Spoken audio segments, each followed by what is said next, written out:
প্রতিটি সরকারি এবং সরকারি সাহায্যপ্রাপ্ত স্কুল মাদ্রাসায় বন্দে মাতরম গান গাওয়া বাধ্যতামূলক করেছে রাজ্য সরকার।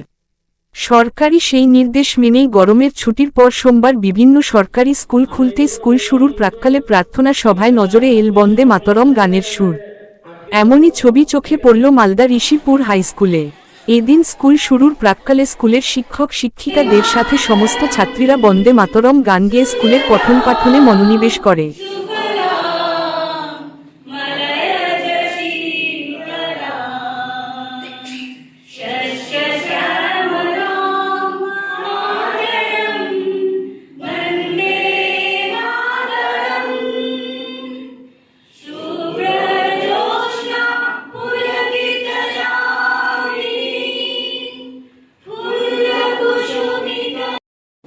সরকারি নির্দেশ অনুযায়ী যে বন্দে মাতরমকে আমাদের গাইতে হবে, এটা অত্যন্ত আমাদের একটা খুশির খবর।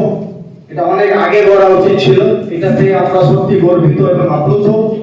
এর একটা বিশাল প্রেক্ষাপট রয়েছে। 1770 সালে সেই মন্বন্তরের সময় প্রায় 1 কোটি মানুষ মারা গিয়েছিল, একদিকে অনাহার দুর্ভিক্ষ আর একদিকে ব্রিটিশ শাসনদের অত্যাচারের বিরুদ্ধে।